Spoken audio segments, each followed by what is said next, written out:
Hey, vinyl community, welcome. We have not the Four Horsemen, but the Trace Amigos today. Unfortunately, one of our quartet was unable to do a video with us today, so we've got Aaron.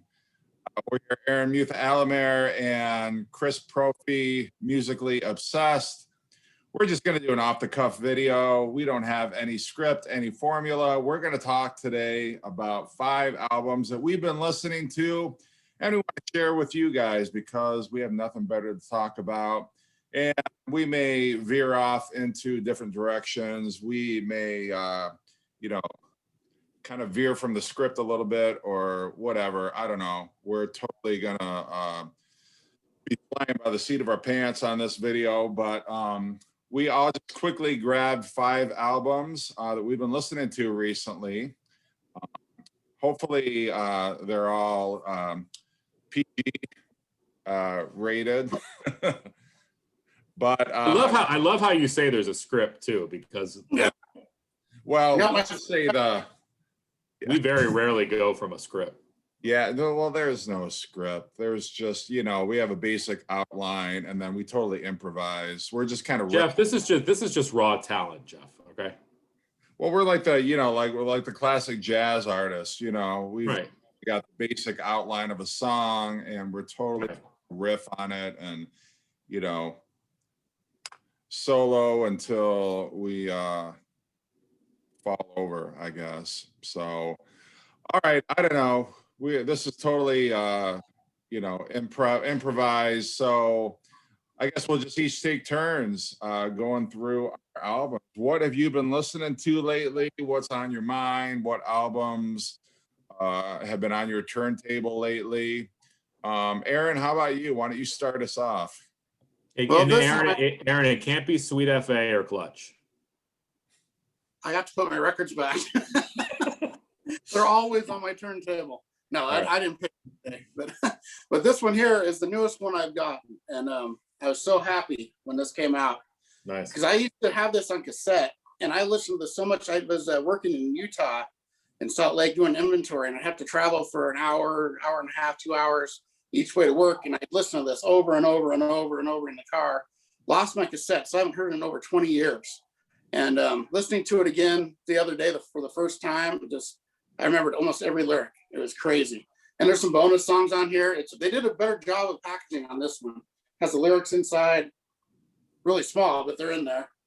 And the vinyl's really cool looking on it too. It's a double record and they both look different. And so here's the first record. Pretty cool. Ooh, cool. And the song Catharsis, man, I love that one. And sound quality's good. It's amazing. Great sound quality. All these Anthrax reissues sound great. That's not the issue people have with them. It's the packaging. The sound quality is amazing.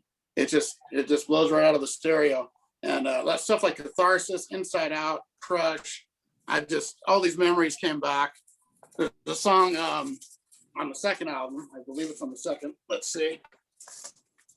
Called Big Fat. Yeah. I remember. There's the second one. Kind of cool. They made them different. The other ones are all the same. The other 2 reissues have the same. But it's let's see, where is it? Yeah, Big Fat. I just remember that it reminded me of Armored Saint because it had a line something when we deliver like a monster crossing the Hudson River, and I just always loved that line. Cool. Stand we or something, and it's just even not hearing it for 20 years, still remember it all. Cup of Joe. Stealing from a Thief is an amazing song. This is a really underrated record. And they do I didn't even know what it was, but Josh pointed it out to me. It's called The Bends. Oh yeah, Radiohead. The Radiohead song. That's the first time I've actually heard that song, was hearing it on this. So that's pretty cool. I'm sure it'll grow on me a lot. It's not really I've never been a Radiohead guy, but this is really cool. And I was just so happy to get this because it's never been issued on vinyl. This one hasn't. The other ones you can get, they're real expensive, but you can get them. This is the only one that was unavailable. So, Now, Aaron, have you not been a Radiohead guy because you've never heard what you've heard from Radiohead you haven't liked, or have you not been a Radiohead guy because you haven't heard enough of their material? I've heard a couple songs of them, and they just never clicked with me. It's something, the vocals or something. It just kind of sound one note to me. I don't know why, but I don't know them well enough to form a judgment. It's just what I've heard. They just didn't grab me. Like there's some songs that I hear that again, but I might end up liking them if I heard like whole records of them. I don't know. So. Yeah, I mean, they're not really a band that you can listen to once and go, yeah, that song is catchy. You know what I mean? It's like you kind of have to really just really listen to them and give them some time. Yeah, that's kind of how you got to really dig into them once you get in. But Radiohead, it's just their style. I don't know. It just never really did it for me. But who knows? I might end up liking them. Yeah, he might like the album Pablo Honey. Yeah, Anthrax might be my Radiohead gateway. Yeah, well, that's what they said about marijuana too. But well, they made me like Rush better. Anthrax did, because I've never been a huge Rush fan. And they put out Anthems, and then I really liked how they did it, and I'd like go back and that's really good. So. Yeah, I've been I don't know. I think OK Computer is one of the greatest albums of all time, but that's just me. I like Kid A. Kid A also, and that's so different from OK Computer also. That was the album that came out right after OK Computer, and they couldn't have been two more different albums, but that's what I like Radiohead is. They take risks. And they record the music they want to record. They don't care if it's commercial or not. And, I don't know. We're not here to talk about Radiohead, and that's not one of my albums, but I'm a big Radiohead guy. So Aaron, how would you say that album is compared to Sound of White Noise? Better or? I like all the John Bush era, very, very close. Yeah. Actually, my favorite John Bush era is Stomp 442. And then we've come for you all, then Sound of White Noise, but all four of them, I mean, this is really close. It's amazing. This has Dimebag Darrell does some guitar on here. Charlie Benante does a lot of the guitar on here. This is weird. But it's amazing. If you like any of those, you'll like it. If you like Sound of White Noise, you'll like this. Yeah, I've debated getting that. I have it on CD, but I'm like, do I get it on vinyl? I'm not sure. This one? Yeah. Yeah, I love it. I have it on CD. I have memories tied to this one though from when I heard it constantly when it was out. But I got it on 8-track. All right. Yeah, I used to have it on reel to reel, and then I was like, do I really need that? So. Cool. All right, Chris, what's your album before I totally? Oh, hey. Aaron showed Anthrax. I'm going to show Herb Alpert. This is an album I just picked up by him called Music Man. 1981 on the A&M label.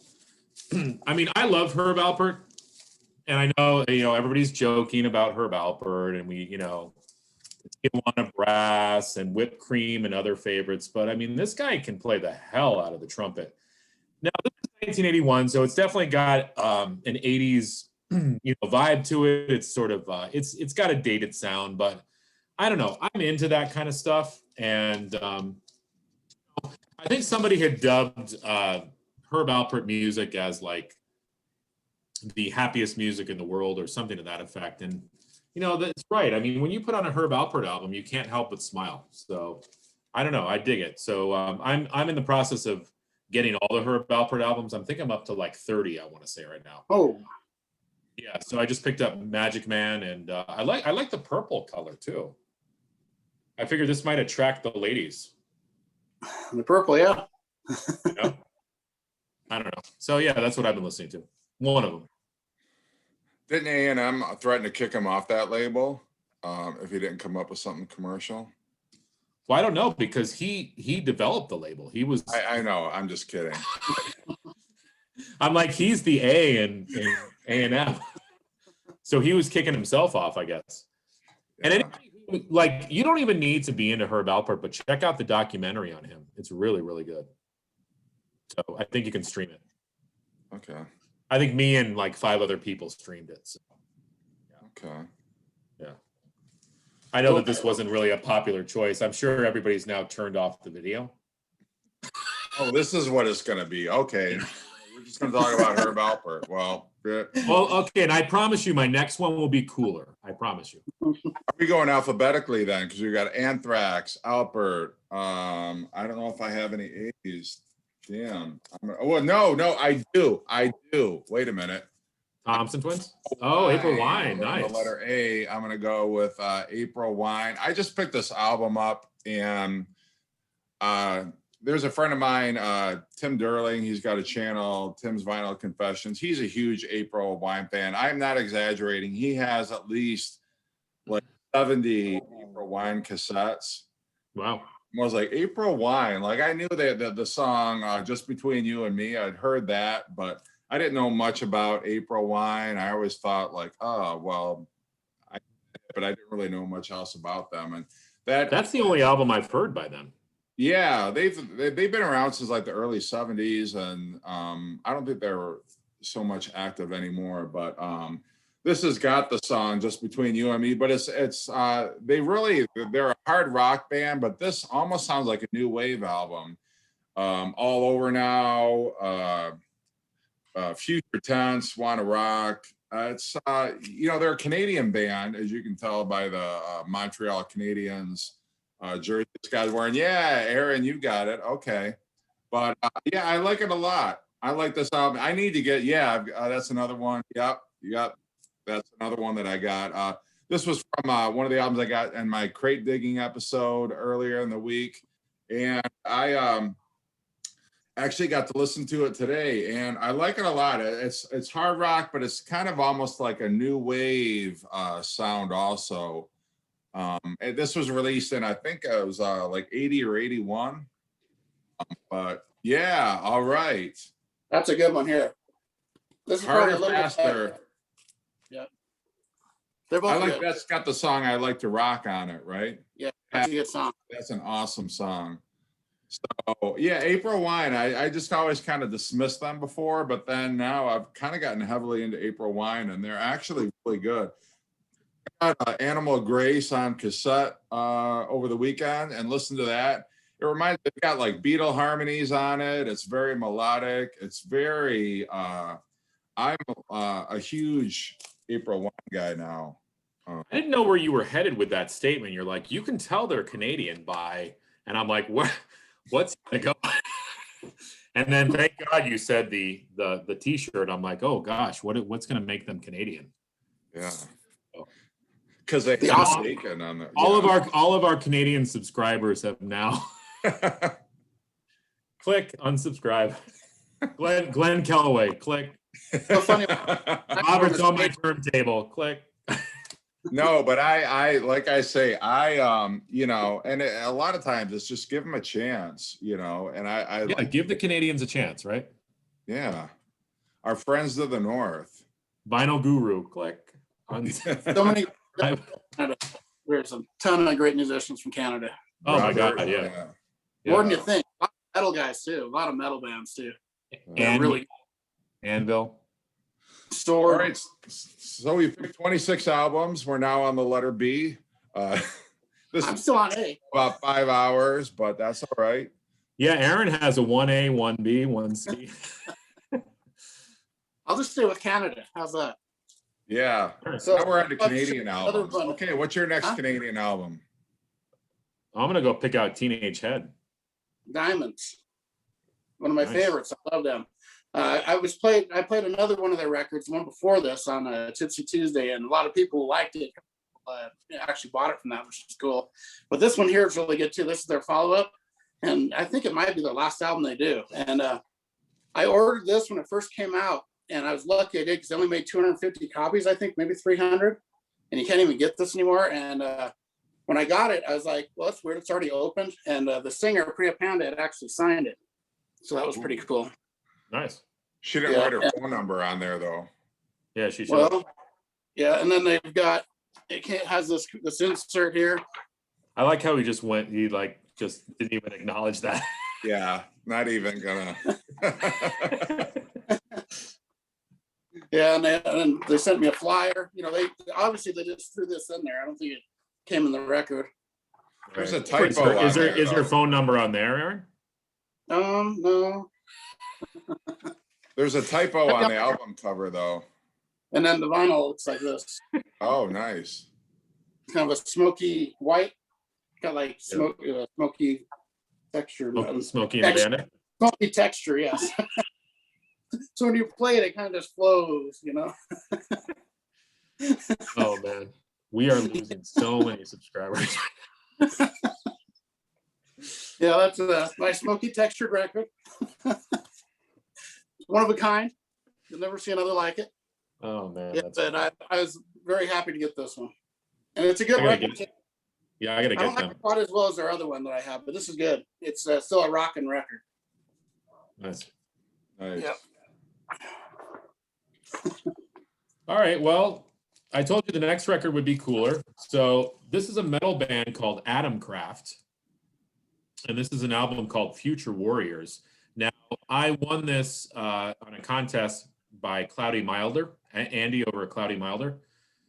He sent me this and a metal band called Seven Sisters, which they are a really good band. Now, Atomcraft is a band from the early 80s. They're part of the new wave of British heavy metal. They sound like a mixture of Venom and Motorhead, I want to say. It's kind of a nice sort of sweet spot right in between those two. Really good stuff. This is a reissue on red vinyl. And yeah, I really, really like this. He had some, and there they are right there. I mean, they look kind of like Venom. Yeah, they do. Yeah, you know, you've got songs like Future Warrior, Star Child, Dead Man's Hand, Total Metal, Pour the Metal In, yes, Death Valley, Warzone, Burn in Hell, Heat and Pain. Is that a Twisted Sister record? What'd you say? Is that Twisted Sister? Burn in Hell? I don't know, actually. I'm not sure. You're gonna burn in hell, no evil. Don't you see no evil? No, it doesn't look like it. I'm reading the lyrics. It's not the same lyrics as the Twisted Sister song. I mean, there are so many bands from back in the day. Like, if you like new wave of British heavy metal, there are so many bands beyond and Iron Maiden and Saxon and Motorhead and all those bands. And you just need to go out there and discover them. And when I saw Andy show this and talk about it, I'm like, yeah, because he had some choices for which albums you wanted. And I was like, yeah, I need to get that. And then he said, you need to try out Seven Sisters. And Seven Sisters, I should have shown that album as well. They're basically like a newer version of Iron Maiden. So if you're in with like Seven Sisters, but Atomcraft, I just love the 80s cover art on that too. This looks like Nightmare on Elm Street or something down here. Yeah. You know, so yeah, cool band. So yeah, Herb Alpert and Atomcraft. Actually, this is another A band. There you go. That's my 1B. All right. We're not on A's anymore.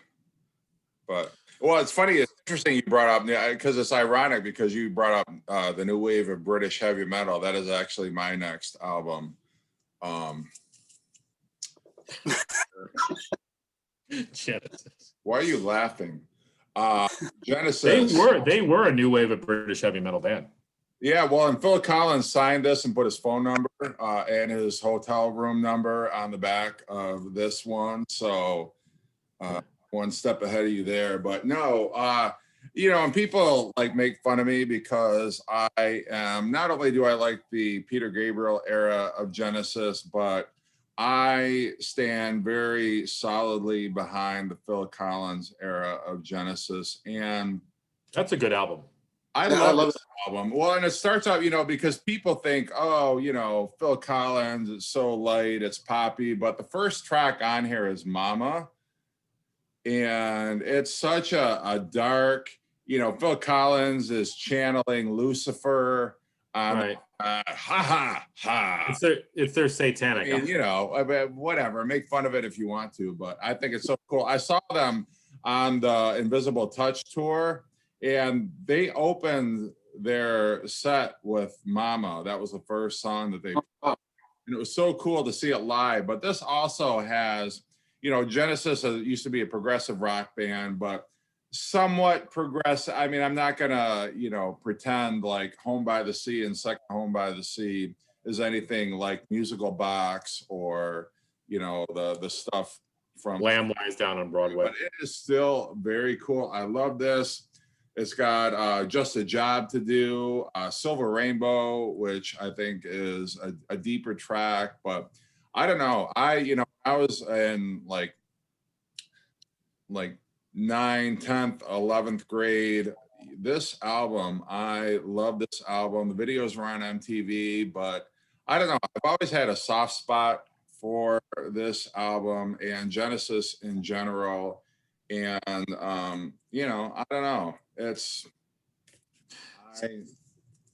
So here's the thing, like, you have those people who are like, I just really like the Peter Gabriel, proggy stuff. I would never listen to Invisible Touch or any of those other albums, but they're great albums. They're just great pop albums. And it's not, I mean, Invisible Touch, yeah, did it have a lot of hits and stuff on it? Yeah, but they're well-written songs.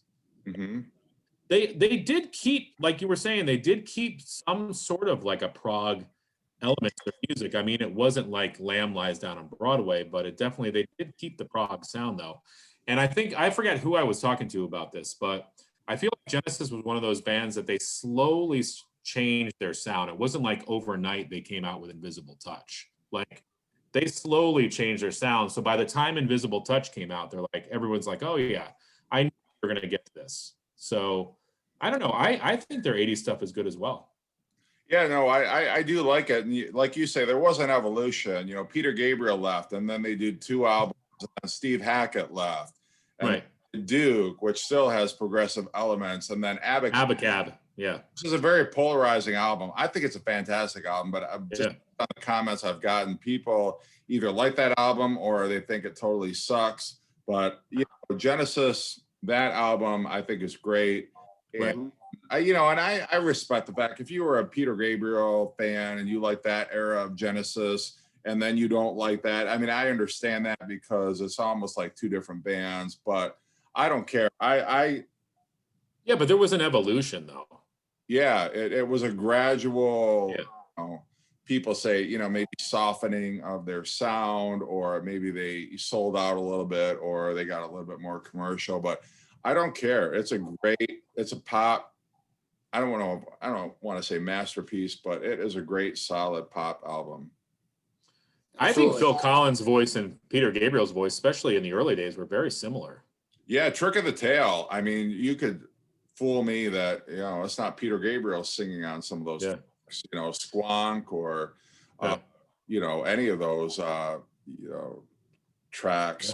You know, it's especially Phil Collins not trying to have it be too huge of a change from, because you had Lamb Lies Down on Broadway, which many people feel was like, well, that was the epic Genesis album, and then you got a Trick of the Tail, and so they were, you know, Phil Collins wasn't suddenly going to start, you know, trying to make the sound different or you know, totally revamp or reinvent the Genesis sound, but you know, found their way and they decided, you know, this is what direction to take. But you know. Well, and you joked around about them being a new wave of British heavy metal band, but Abacab was actually supposed to be originally called Nuwabin for the new wave of British heavy metal, but then they changed it to Abacab. So, but they did start as a new wave of British heavy metal band.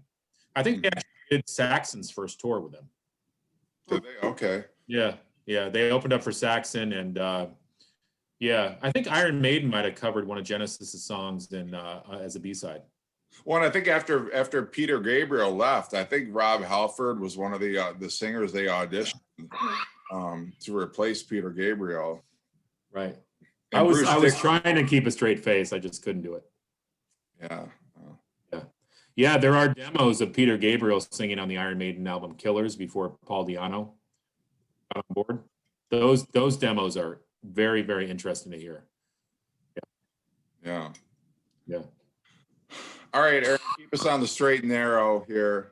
I actually like we always do this to Aaron. I like Genesis. Actually, my favorite 4 Genesis records, no particular order, would be like Foxtrot, Nursery Crime, Abacab, and Self-Titled. I like those are my 4 I like the best. Did you say I like Invisible Touch? I like that one too. I don't like Okay. it as before, but I like it. All right. I like all the stuff actually. I like the whole era, whole discography. All right, Aaron, bring some class. Bring some class to this video. What are you going to show us, brother? Bring some class. Twisted Sister. Nice. As close as you get. Yeah. But this record here, this is a live at the Marquee Club, and Yeah. if you've heard the Big Hits and Nasty Cats, I don't know if you've ever heard that. It's their. I have heard it. Yeah. Yep. They have the live songs. Yep. And those are taken from this, but this is the whole concert. So it's got, this one has where it's Shoot 'Em Down on it, and that wasn't on there. They do everything up to, I'm Me, and It's Only Rock and Roll, but I like it. Yeah. You Can't Stop Rock and Roll. So there's 2 from that, and the rest are Under the Blade. Okay. Right before You Can't Stop Rock and Roll came out. Yeah. I'm getting these songs mixed up. And, but this is just one of the best live recordings ever. I just love it. It sounds good too. It doesn't sound like a boot or anything. Oh, it sounds amazing. It's a soundboard. They were actually going to put this out as an EP, so it's professionally recorded when they did it. They had played it two nights there, and they even do Leader of the Pack way back then. Oh, really?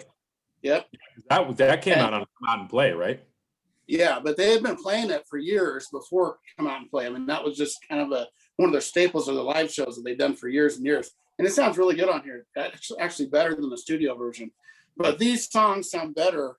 It's Dee Snider's band are like on Destroyer and You Can't Stop, Run For Your Life, and It's Only Rock and Roll But You Like It, or Legendary. And It's Only Rock and Roll But You Like It is 10 minutes long. It's my favorite live song ever recorded. It's on this. Nice. And it's Rolling Stones did a cover of that. Yeah, they did. Sister song. Yeah. And that's on a double red vinyl, and it sounds amazing. I was lucky. I was in Boise a couple years ago. They had a big record store there, and I was about to leave the store, and I kind of just caught my eye. I was like, "Oh, I didn't even see that." And I grabbed it on the way out. Wait, and, did you say you were lucky to be in Boise? I'm sorry, just kidding. I was lucky that I saw this when I was leaving the store. All my Idaho subscribers have now. That's only me, I think.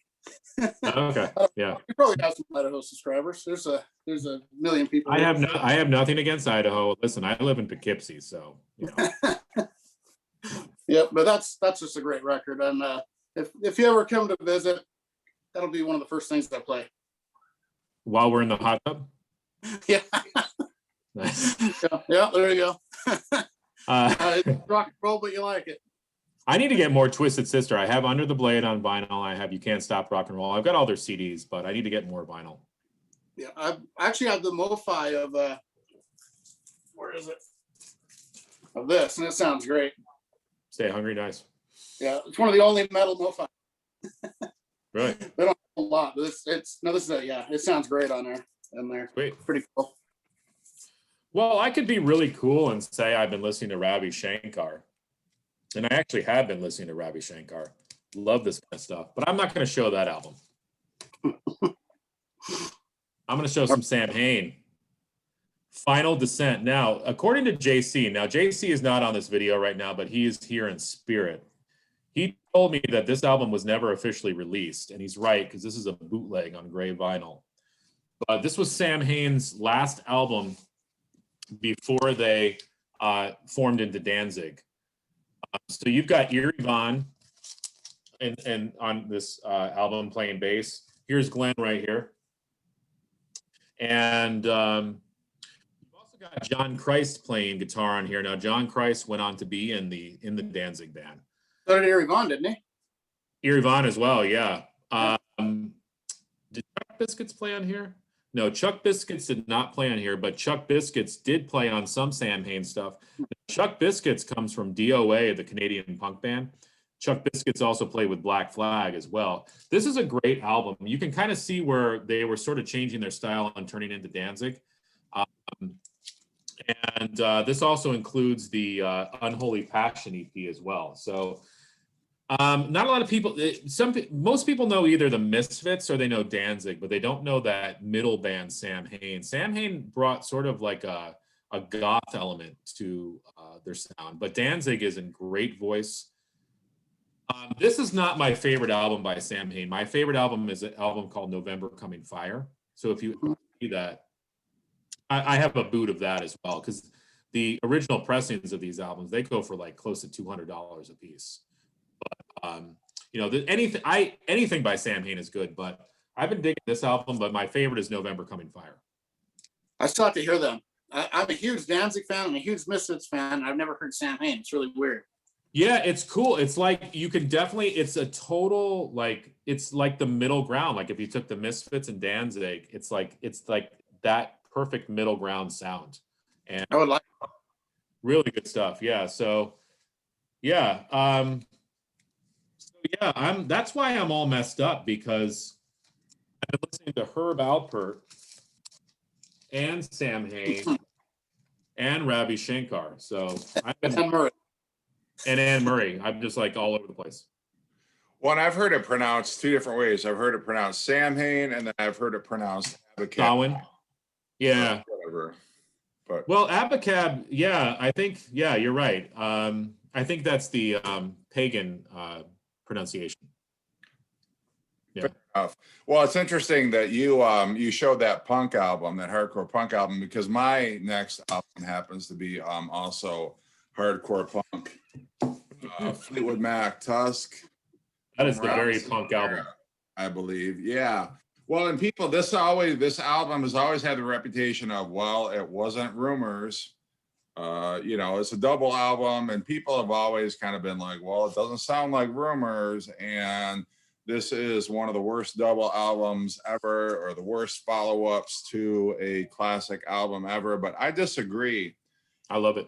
I think it's a fantastic album. The only issue I take with the album is I think that I have no idea why they opened the album with Over and Over, because it's such a mellow, like when you think of a great album opener, certainly Over and Over is kind of like, not sure that was the best choice to open the album, but it's a nice song. I'm just not sure it should have been the first song on the album. It's a, Christine McVie track, but it's just kind of like a lilting, very soft kind of, Can you sing any of it, Jeff? Or no, I'm not going to. I can't get into Christine McVie's octave. Yeah. Anyway, but the thing I like about this is, Lindsey Buckingham was determined this was not going to be another Rumors retread, and he was listening a lot to new wave that was coming out, and not the British heavy metal new wave. I'm talking about like the new wave artists like Pretenders and the Police, right, and Talking Heads, and he was also very much a fan of Brian Wilson and the Beach Boys. And so you've kind of got those two worlds colliding on here, and it's a very adventurous album for Fleetwood Mac. And I think he takes a lot of risks on here, especially his own tracks on here are very interesting and different. But I stand behind this as a great double album, even though not many people are familiar with it. It doesn't have the hits that the self-titled Fleetwood Mac album had or Rumors had. But right, I think this album is very rewarding in its own right. It's got some very cool stuff on here. It's stylistically, it's very different. It's all over the map. But give it a chance if you like Fleetwood Mac. And it's kind of almost like Kiss the Elder, where this album has such a bad reputation. Sometimes people are like, well, I'm not even going to bother with it because I've already heard that this album sucks and it's different, and I don't want to take a chance on it. But I think it's great. I think there's some very cool stuff on here. I mean, it's Fleetwood Mac. It's not, it's not Peter Green Fleetwood Mac. It's not Peter Green Fleetwood Mac, and it's it sounds, I don't want to say it's a sea change from Rumors, but it's just a little bit different, and it's a lot to digest. But this is one of those albums I think this works well as a double album. I don't think, if it had been pared down to a single album, it would have been better. I don't know. I like it. It's like the Fleetwood Mac's White Album to me, and I dig it. I think it's great, and I stand by it. I think it's a fantastic Fleetwood Mac album. Love it. And I've just been listening to it a lot, just listening to it the other day, and some fantastic stuff. Think About Me could have been on Rumors. That's a great track. I think, Sarah, classic Stevie Nicks track. But got like weird stuff on here, like What Makes You Think You're the One is weird. Yeah, but I like stuff like that though. I like when you kind of take chances and do some different arrangements and things like that. I love the song Tusk too. It's great. Who wants to hear? That's great. Who wants to hear Rumors too? No. I mean, they could have totally milked that formula for as long as it took until, people stopped buying it, but they didn't. Lindsey Buckingham was like, no, we're going to branch out a little bit on this album, and we're going to do it a little bit different. I think it's cool. I like it a lot. That actually has my favorite Stevie song on it too. What one's that? Sisters of the Moon. Oh, yeah. Love that song. I love that record. Good record. Yeah, and Lindsey Buckingham, East on it. He just is like so creative on that record. It's amazing. Yeah, the one that, like, if you're thinking like, oh, well, what sounds like the Beach Boys? The track on here, that's All for Everyone. Total like late '60s, early '70s Beach Boys. Love that track. Yeah, just really great. And I always loved on the title track how they had that marching band in it. Yeah, it's like the USC marching band, I think. Yeah, was on that.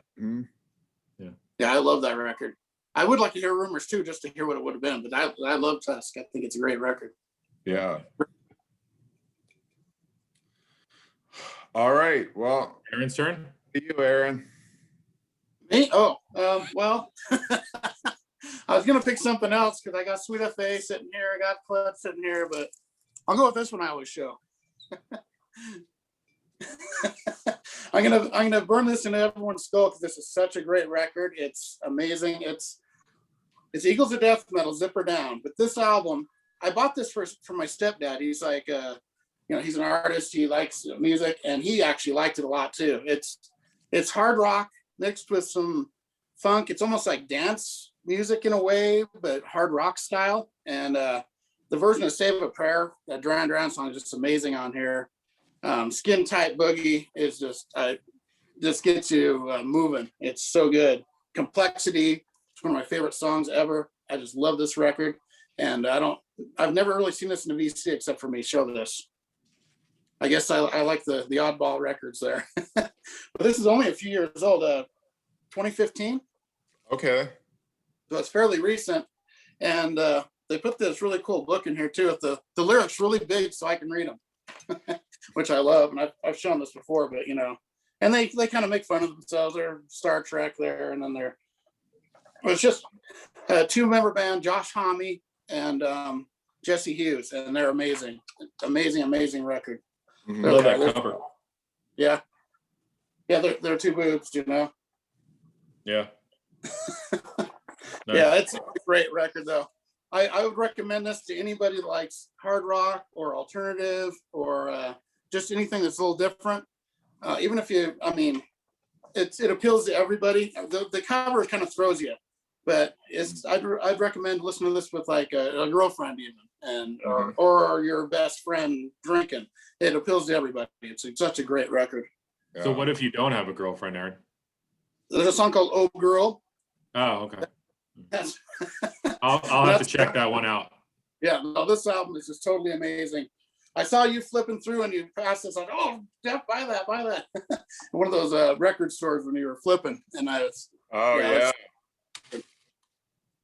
I would buy that instantly if I didn't have it. I'll have to go back there and pick that one up. It's worth it. You'd like it. I know you'd like that one. It's not like it's not death metal, even though they're called Eagles of Death Metal. Yeah, it's kind of ironic. Yeah. Yeah, but they're kind of if the Eagles were to do death metal, right? Not death metal vocals at all. They're really good.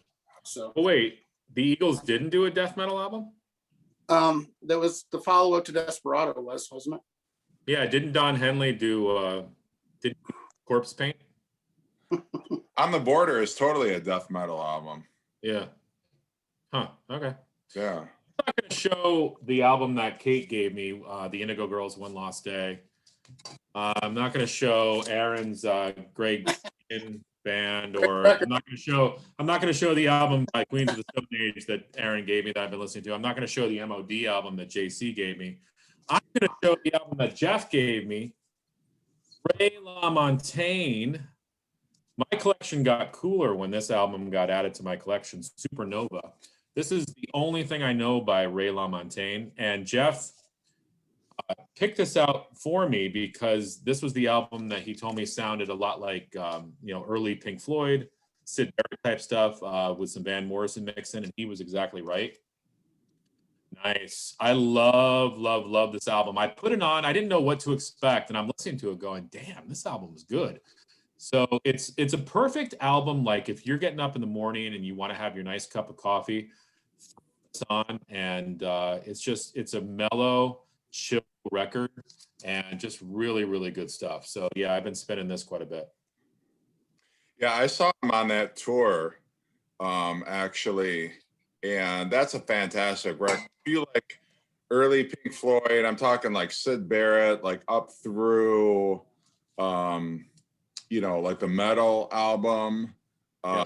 He's takes up a lot of his influence there, but then he sounds a little bit like Van Morrison, a little bit of the Monkees, a lot of different influences on that album. But yeah, I've anybody I've ever sent BCLT to, there's been a lot of Ray LaMontagne I've sent out to people because I really am trying to impress upon people how fantastic an artist he is and how versatile he is. I mean, the album that I sent to Aaron sounds nothing like the album that I sent to you, Chris, and it's definitely worth checking out. Yeah, absolutely. And I know I jokingly glossed over the Indigo Girls, but the Indigo Girls are not talked about enough in the VC. They're a very talented folk duo, and a lot of people only know them for their hit Closer to Fine, which I can understand why. But they're very talented women, musicians, songwriters. If you are into folk, but it's not just folk, it's got a rock tinge to it. They kind of play with all different types of genres, but definitely check out the Indigo Girls. Really good stuff. Yeah. All right, there's my plug. All right. So, now I've ended up showing about 20 albums so far. Yeah.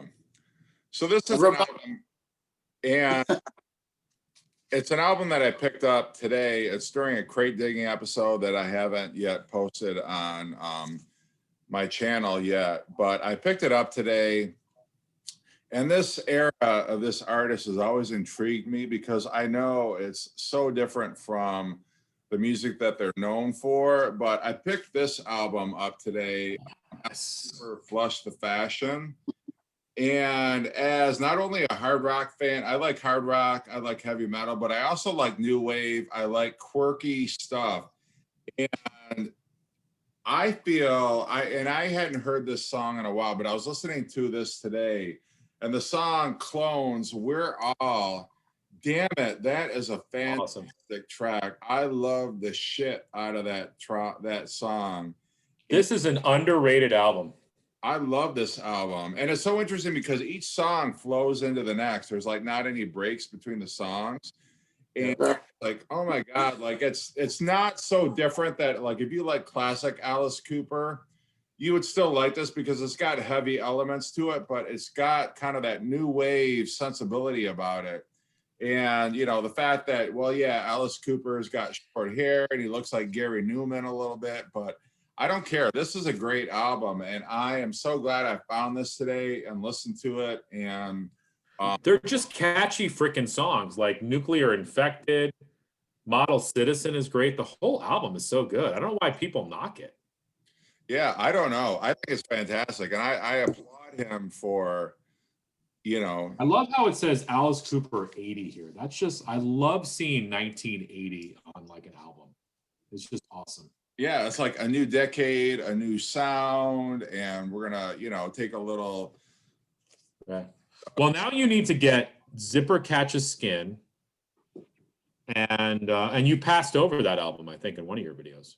Just because it was a repress, you know, and I'm like, I don't know. We're gonna kid you about that one. I know. I'm never. That's going to be one of those where it's like, oh, I could have had that album, and I There you go. Yeah.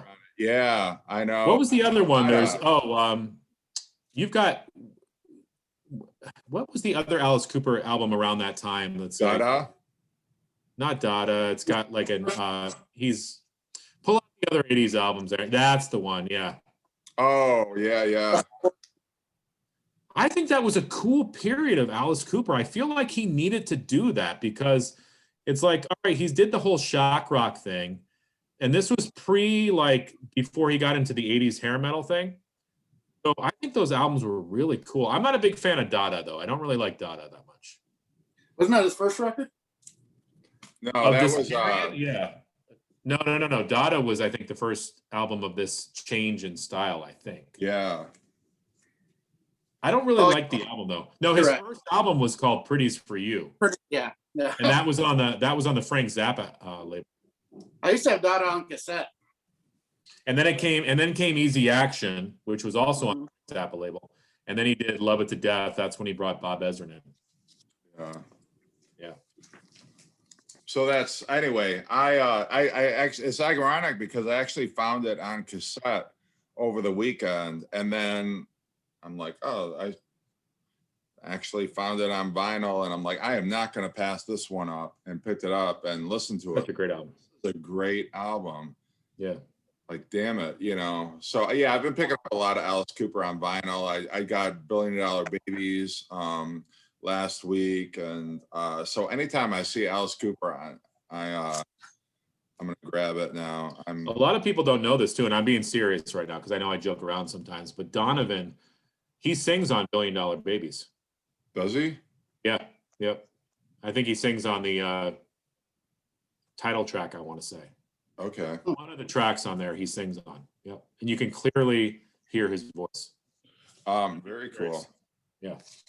It's like John Lennon singing on Fame from David Bowie, you know, unless you know he was there, you wouldn't probably. Yeah. I agree with you though. This album is really, really killer. Yep. All right, Aaron. Last one. Oh, I thought we did 5. I've done about 20. That's what threw me. So I gotta go find one because I have I picked a bunch of Anthrax and Sweet FA. All right. Well, you want me to show one while you're looking? Okay, sure, yeah. All right, no, you got one. I'll wait for you. Oh, go ahead. Well, now nobody's watching, so I'm gonna wait. It's no fun to show a record if nobody's watching. Let's see. What have I listened to lately? You know what's a really good record that I've been listening to? I really like this record a lot. Yes, nice. Flesh and Blood, the White Snake, great record. His voice still sounds good too. Yeah, I just love this. And they're a 6-piece at this point, which is really cool. They have really good musicians in here. Yeah. Red Beach from Winger and Joel Hoekstra, Tommy Aldridge. But yeah, this is my favorite. I still need to get their '87 album. Yeah, this is my favorite album since that. Oh yeah, for me, yeah. I like this better than Slip of the Tongue. Even I like this album a lot. Yeah, Slip of the Tongue was good though. But oh yeah, but this one, that's how much I like this. I like it better than that. Nice. Yeah, good to see. Aaron, have you heard? Whitesnake's got a really great album. It was came out in 1987. It was just called Whitesnake. There's a track on there. It's fantastic. It's called "In the Still of the Night." I've never heard that. Is This Love? No, listen. It's just called Whitesnake. It's got kind of like a seal like that, and it is fantastic. If you like that album, you'll probably like. Not many people know about it because it was just. Didn't they do wasn't there a song called "Here I Go Again" or something like that? Yeah, that one was on. Not too many people know that one, but yeah, it's kind of like, you know, their lost album, I guess you could say, because not many people heard it. People think Whitesnake, they think slip of the tongue, or you slip it in, you know, kind of like all that stuff. But yeah, it's really worth checking out. If you haven't heard it yet, Aaron, that would be the next place I would suggest you check that album out. All right. Yeah, it was sort of it was kind of an obscure album. Yeah, and I think it was kind of like, sort of like that, you know, they went outside of their wheelhouse. And Aaron's like, I'm never doing a video with these guys. I can't get the insert in. I'll do it later. I mean, you got this album. I just discovered this record. These guys, like, they're a real obscure band, and I'd never heard of them before. I guess it's Led Zeppelin, I want to say. But yeah, that L-E-A-D. Yeah, no, I think they spell it L-E-D actually. But yeah, it's so I've only listened to this maybe once, so I can't really say too much about it. But is that their debut? I think it is their debut, actually. Yeah, yeah. Yeah. So I'll listen to that more and let you guys know. But this album, though, Procol Harum, I gotta thank George Allen, because he sent me a Procol Harum 10-inch, and that I always knew, Wider Shade of Pale or whatever the hell that song is called, but I never really listened to them. These guys are really, really good. This is their album, Shine On Brightly. I don't know the year of this, but this is on the A&M label. So thank you for Valper. If you like prog, if you like just, I don't know, adventurous rock and roll, sort of Jethro Tull-esque, you would dig Procol Harum. I'm going to need to get more of their stuff. I just picked up their debut as well, but I'm going to need to get some more Procol Harum. Thank you, George Allen, for sort of putting the bug in my ear. Yeah, I sent my copy of that to Robert Hagerman. Oh, you had this album? Yeah, it's a good record. Yeah, it is really good. Yep. Yeah. Hopefully nobody really minds our joking around. If they did, Chris, if they did, they logged off the video. Have some fun, right? 40 minutes ago, yeah. We've got to have some fun. Sure. Agreed. Well, that's what it's all about. This is totally like an impromptu. We have no idea what we're going to talk about when we logged in. Greg Ken, absolutely.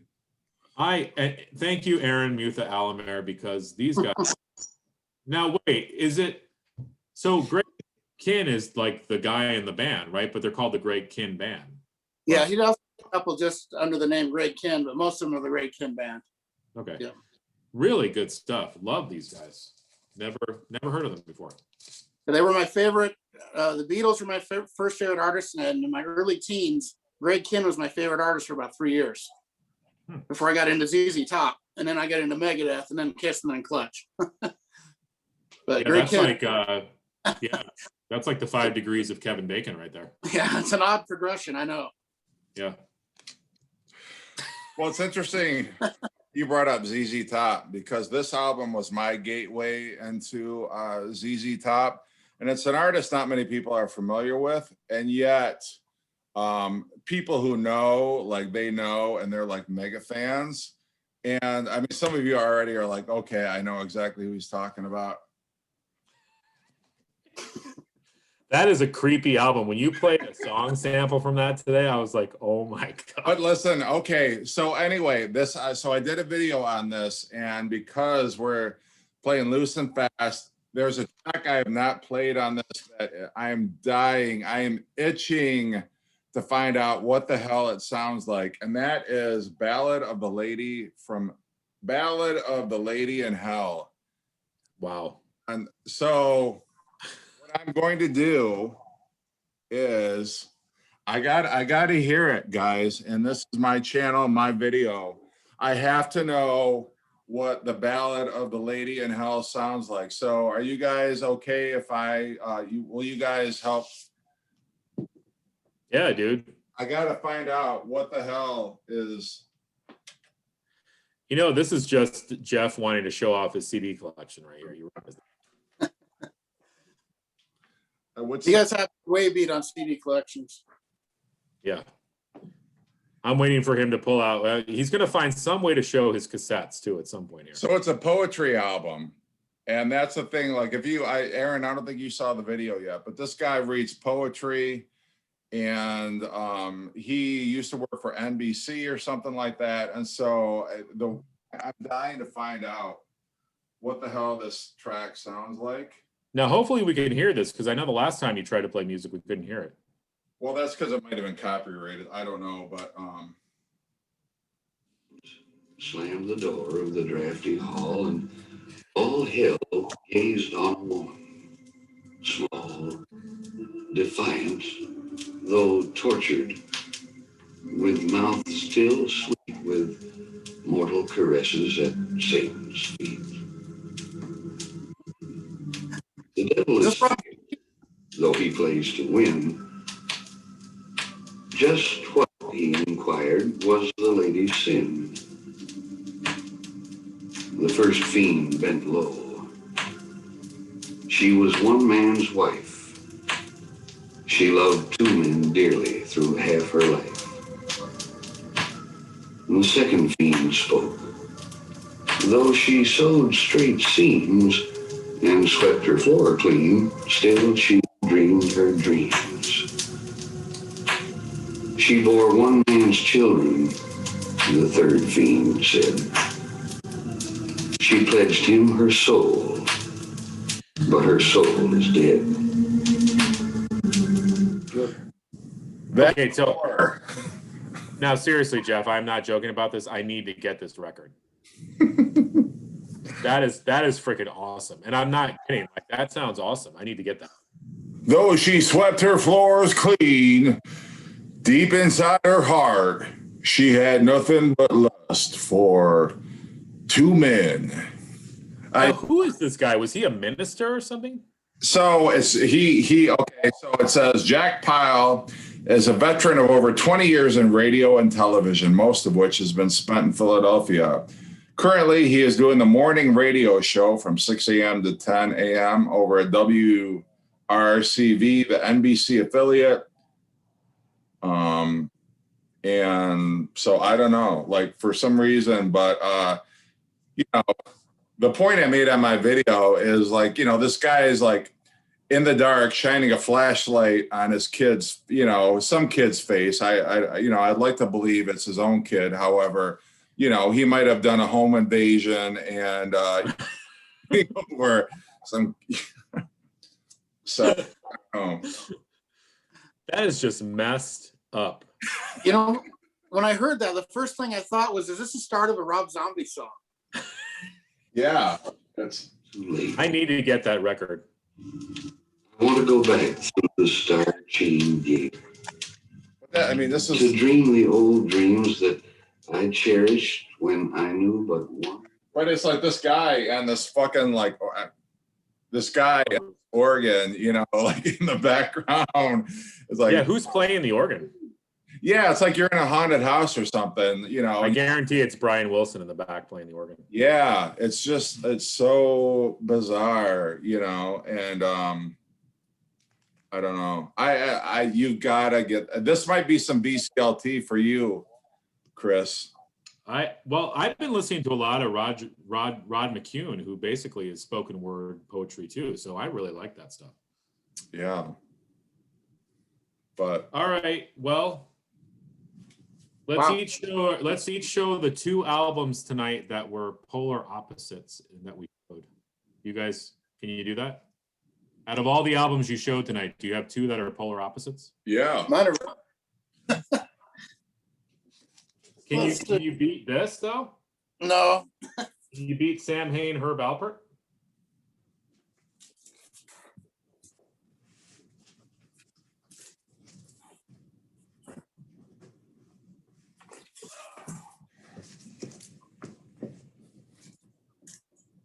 That's good, Jeff. I like that. That's pretty polar. Well, I did go this, so I can go this. Oh yeah, that's Twisted Sister, Ray LaMontagne. Yeah. So this goes to show everybody out there, the three of us, we don't mess around. We listen to everything. And if JC was here, He'd show you the same thing. That guy listens to everything too. We are the real deal, VC. Should have shown this record. Yeah. That's actually Okay, really good. on Apple. It's good. I really like it. Yeah. Yeah. Surprised how good it was. I wonder if that record you just played, Jeff, I wonder if he went and killed anybody after he recorded that. Yeah, I don't know. Well, it's funny because the one I did in my video is a song called "I Want You," and somebody in the video is like, "I hope he wasn't directing that to his band. I hope that was." That's just messed up. It's a total like, oh my god, this is comedy gold right here. It's worth more than 25 cents. Yeah, no, it is. It really It's worth at least 30 cents. Yeah, but Discogs, it should be like one of my most valuable records, I would think. Yeah, like median 40 cents, high 45. Yeah. I would have paid $1 for that album. I would have paid $1 for it. Yeah. I would have outbid you. Yeah. I think Aaron has a Japanese pressing of that album. Mo-Fi. It's Mo-Fi. Yeah. Yeah, Mo-Fi. That's one of my 5 albums I wish they do a Mo-Fi pressing on. I still need to do that video. I was going to pick 5 Black Flag albums, and I'm like, do I really want Mo-Fi doing Black Flag albums? Nah, that's so not punk. Yeah. But all right, well, that's our 5 albums. Thank you for indulging us. And I know we got a little crazy, we got a little silly, but that's who we are. That's what you come to expect from us. So I hope we didn't disappoint. Thank you, guys. Next week, we are going to do our Van Halen Sammy Hagar episode. We might have a special guest joining us. We might be Quintet. Hopefully it's a female, because we need, just nobody wants to see us all the time. So, yeah. All right. Maybe not. Not going to give it away, but, anyway, thank you, Aaron. Thank you, Chris. And any of you who are still watching, thank you, guys. Nobody's watching, Jeff.